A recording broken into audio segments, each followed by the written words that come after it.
ई आकाशवाणी गोरखपुर हौ। अब रउआ सभे सुकीर्ति अस्थाना से समाचार सुनी। मुख्यमंत्री योगी आदित्यनाथ आज लखनऊ में काकोरी ट्रेन एक्शन शताब्दी महोत्सव समारोह का शुभारंभ कैले। ये मौका पर वहां के काकोरी ट्रेन एक्शन से जुड़ल पुस्तिका और डाक आवरण का विमोचन कैले के सतही वीर शहीदन के परिजनन के सम्मानित तो कैले। वहां के कहले कि भारत का आजादी बदे अपन सब कुछ निछावर करे वाले सज्जो ज्ञात चाहे अज्ञात महान क्रांतिकारियन के नमन हौ। पूरा देश उन्हें श्रद्धांजलि दे रहा हवे। काकोरी ट्रेन एक्शन का 100वां वर्षगांठ पर आज से प्रदेश के सज्जो जिला में कई गो आयोजन शुरू भइल हवे।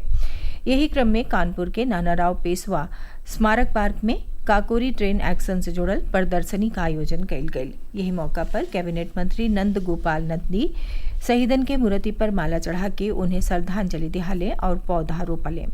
कैबिनेट मंत्री स्वयं सेवकन के ओर से निकालल गई शहीद स्मृति जतरा के हरियर झंडा देखा के रवाना कैले। सतही स्वतंत्रता संग्राम सेनानियन के परिवार के लोगन के अंगवस्त्र और प्रतीक चिन्ह के दे के सम्मानित कैले।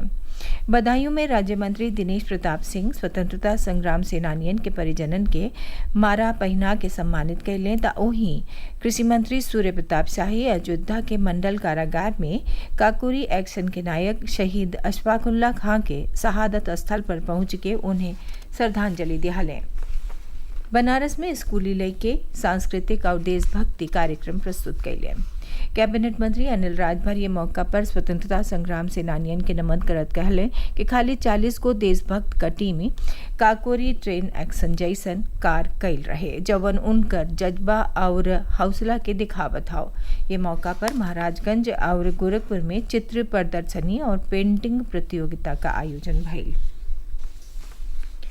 लोकसभा आजू वक्फ संशोधन विधेयक का जांच बदे सदन का संयुक्त समिति में अपने 21 सदस्य का नाम प्रस्ताव के मंजूरी दे दिहलस। ये समिति में राज्यसभा का 10 को सदस्यों शामिल हुई हैं। यही तरह समिति में कुल 31 सदस्य हुई हैं। ये समिति के अगला संसद सत्र का पहला हफ्ता के आखिरी दिन ले अपन रिपोर्ट सौंपले के हुई। संसदीय और अल्पसंख्यक मामला के मंत्री किरेन रिजिजू प्रस्ताव रख लें कि वक्फ विधेयक के सदन का संयुक्त समिति के भेजल जाओ, जेमें लोकसभा के 21 और राज्यसभा का 10 को सदस्य हुई हैं। काली लोकसभा में ई विधेयक पेश कैल गई और बहस के बाद यह से संयुक्त संसदीय समिति के भेज दिहल गई। सरकार कहले हवे कि प्रस्तावित कानून का मस्जिदन के कामकाज में हस्तक्षेप कैले का इरादा नहीं हवे। प्रदेश भर में नाग पंचमी का त्योहार श्रद्धा और हंसी खुशी के साथ मनावल जा रहा हौ। भिन्नये से मंदिरन में श्रद्धालु नाग देवता और भगवान शिव का पूजन कई के श्रद्धा अर्पित कर रहा हवे। बनारस में बाबा काशी विश्वनाथ, कैथी में मार्कंडे महादेव, अयोध्या में नागेश्वरनाथ, गोरखपुर में झारखंडी महादेव, बाबा मुंजेश्वरनाथ, देवरिया में दुग्धेश्वरनाथ और महेंद्रनाथ के सतही कई को जिला के शिव मंदिरन में श्रद्धालुओं का भारी भीड़ हौ। इस मौका पर गोरखपुर के गोरखनाथ मंदिर में आयोजित भइल कुश्ती प्रतियोगिता में बढ़िया प्रदर्शन करे वाला पहलवानन के मुख्यमंत्री योगी आदित्यनाथ पुरस्कार दे के सम्मानित कैले। प्रदेश सरकार 13 से 15 अगस्त ले हर घर तिरंगा अभियान का आयोजन कर रहा हवे। सरकार पिछला बरस के तुलना में ये बरस 5 से 10% बेसी तिरंगा फहरौले का लक्ष्य निर्धारित कैले हवे। मुख्यमंत्री योगी आदित्यनाथ एक लेके निर्देश जारी कैले हवे। यही क्रम में प्रदेश के कई गो जिला में स्वयं सहायता समूह के महिला लोगन के तिरंगा बनावे का कार्य सौंपल गईल हौ।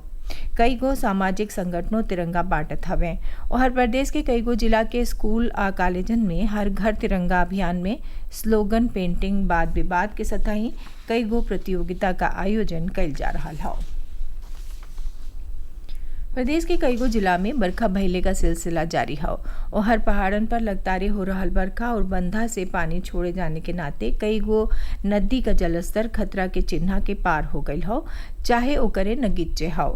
गिरजा और शारदा बैराज से 3,06,000 क्यूसेक पानी छोड़े से सरजू नदी का जलस्तर खतरा के चिन्ह के ऊपर पहुंच गई हौ। आसपास के गांवन में जिला प्रशासन अलर्ट जारी कैले हवे। नदी किनारे के गांव के लोग सुरक्षित जगह पर शरण ले रहा हवे। वहीं गंगा नदी, बलिया और घाघरा नदी बाराबंकी में खतरा के चिन्ह से ऊपर पहुंच गई हौ।